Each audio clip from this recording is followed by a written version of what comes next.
बिस्मिल्लाहिर्रहमानिर्रहीम। अस्सलाम वालेकुम माय यूट्यूबर फैमिली। तो आज हमने बनाई है बीफ चटखारा बोटी। देख सकते हैं आप कितनी ज़बरदस्त सी, एकदम सॉफ्ट सी और अंदर से इतनी जूसी बनती है ये। बिल्कुल मेरी बनाई हुई रेसिपी से बनाएंगे तो आप भी बिल्कुल ऐसी ही बना सकेंगे घर में। और घर वाले जो बीफ चटखारा बोटी खाएंगे तो उनके मुंह के जो चस्के हैं ना वो दुबाला हो जाएंगे। तो आपने इसे ज़रूर ट्राई करनी है घर में। वीडियो आपने एंड तक देखनी है, बिना स्किप किए। कोई भी चीज़ आपने मिस नहीं करनी है। और चैनल पे नए हैं तो चैनल को सब्सक्राइब करना ना भूलें, साथ ही बेल आइकन को भी प्रेस करें ताकि मेरी हर नई आने वाली वीडियो आप तक जल्द से जल्द पहुंच सके। तो रेसिपी हम स्टार्ट करते हैं। तो हमें क्या क्या चीज़ें चाहिए और जिस तरीके से हम बना रहे हैं बिल्कुल ऐसे ही आपने बनाना है। तो सबसे पहले हमने लेना है एक पतीले में 1 खाने का चम्मच कुकिंग ऑयल डालेंगे। कुछ खड़े मसाले लिए हैं, दालचीनी स्टिक, तेज़पात, जावित्री, 1 बड़ी इलायची, 4 लौंगे, 7 से 8 काली मिर्चें, ये हमने डाल दी। इनको हल्का सा क्रैकल करेंगे ताकि ऑयल में इसका जो मसाला टेस्ट है वो आ जाए। 1 प्याज ले लिए, बिल्कुल ज़्यादा बड़ी नहीं है, छोटे साइज़ की हमने प्याज ले ली, उसको कट कर लिया था, वो इसके अंदर डाल देंगे। हल्का सा 1 मिनट के लिए इसको फ्राई करेंगे। अब इसके अंदर हम ये बीफ की बोटियाँ जो हैं ये इस तरीके से मैंने बनाई हुई, ये हम इसके अंदर डाल देंगे। अच्छा, खड़े मसाले जो हमने डाले ना तो उससे ये होता है कि गोश्त के अंदर तक जो है ना मसालों का जायका चला जाता है।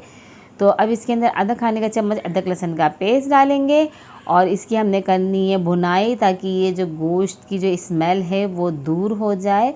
और ये जो गोश्त से जो पानी रिलीज़ होता है ये हमने बिल्कुल ड्राई करना है। जब ये ड्राई हो जाता है तो है ना स्मेल नहीं रहती है। अब इसके अंदर हम डालेंगे सॉल्ट टेस्ट के हिसाब से और इसके अंदर हमने डाल देंगे पानी, तकरीबन 1.5 गिलास के करीब इसके अंदर पानी डालेंगे हम।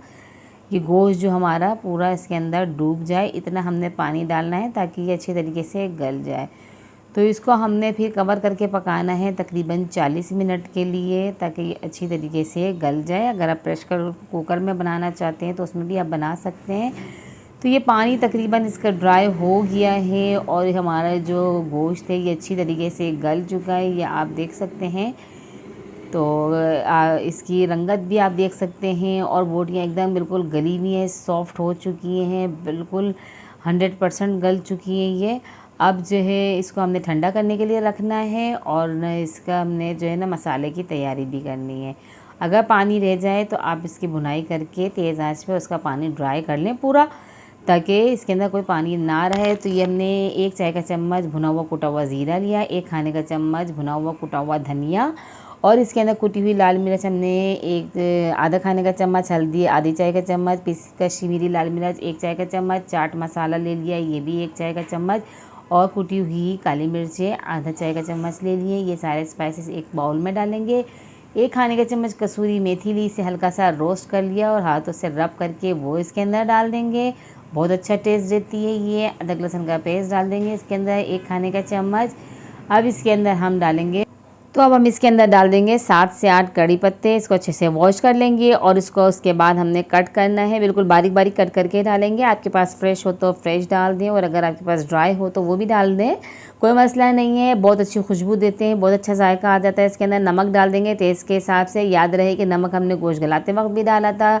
1 से 2 नींबुओं का रस डाल दें ताकि ये अच्छे से जूसी सी बने और जो है ना नींबू से अच्छी सी खटास भी आ जाए इसके अंदर ताकि मुंह के चटखारे ना दुबाला हो जाए। 1 खाने का चम्मच चावल का आटा डालेंगे और 1 खाने का चम्मच इसके अंदर कॉर्नफ्लावर डालेंगे। हमने ये दोनों चीज़ें डालेंगे तो बहुत ज़्यादा क्रिस्पी बनेगी क्योंकि चावल का जो आटा है ना वो क्रिस्पी बन जो है ना वो दुबाला कर देता है, मज़ेदार सा क्रिस्पीपन ऊपर से आएगा। उसके अंदर अच्छे से सारी चीज़ों को मिक्स करेंगे। बाद में इसके अंदर डालेंगे थोड़ा सा पानी ताकि ये हमने घोल की शक्ल इख्तियार कर ले। इतना इस तरीके से हमने इसको बनाना है। तो सब चीज़ों को अच्छी तरीके से मिक्स कर लेंगे, एक पेस्ट तैयार कर लेंगे अच्छा सा। उसके बाद जो है हमने ये जो गोश्त गला लिया था उसे हमने ठंडा करने के लिए रख दिया था। अब जो है उसके अंदर से सारे खड़े मसाले रिमूव करने के बाद इसके अंदर इसको डाल देंगे और क्योंकि खड़े मसालों का जो टेस्ट है ना वो इसके अंदर आ चुका है, अब वो किसी काम के नहीं है, उन्हें हमने रिमूव करना है। और इसके बाद हमने इसको अच्छे से मिक्स करना है कि ये सारा मसाला है ना बोटियों के ऊपर अच्छी तरीके से लग जाए। ये आप देख सकते हैं बिल्कुल कवर हो गए हैं और अब इनको आप फ़ौरन ही फ्राई कर लें और आप चाहें तो इसको बना के रख भी सकते हैं मसाला लगा के कि जब कोई मेहमान आए तो आप उसी वक्त हाथ के हाथ फ्राई कर लें। तो बोटियों को बिल्कुल अलग अलग करके हमने इस तरीके से फ्राई करना है ताकि एक दूसरे से चिपके भी ना और अच्छी तरीके से फ्राई हो जाए। और आँच का ज़्यादा ख्याल रखिएगा इसके अंदर, क्योंकि हमने इसको लो फ्लेम पे नहीं बनाना है, तेज़ आंच पे ही हमने इनको फ्राई करना है, क्योंकि गोश्त हमारा गला हुआ है और सिर्फ हमने इसको ऊपर से कलर देना है। तो और अगर हम लो फ्लेम पे बनाएंगे ना तो ये अंदर से पूरे ड्राई हो जाएंगी बोटियाँ, जो है इसका जूसीपन है सारा ख़त्म हो जाएगा। इसलिए आपने 1 से 2 मिनट लगेंगे इसको फ्राई होने में, ज़्यादा टाइम भी नहीं लगेगा।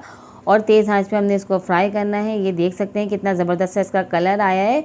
और बस ये हमारी बोटियाँ जो है बिल्कुल फ्राई हो चुकी हैं सब तरफ से, और अब इसको ये हम निकाल लेंगे। कलर आप देख सकते हैं, और इतनी ज़बरदस्त सी ये बनी है, क्रिस्पी बहुत बनी है और अंदर से बहुत ज़्यादा जूसी है। तो आप भी इसे ज़रूर ट्राई कीजिएगा और मुझे फ़ीडबैक दें इसका, और मुझे नेक्स्ट वीडियो तक दीजिए इजाज़त। अल्लाह हाफ़िज़।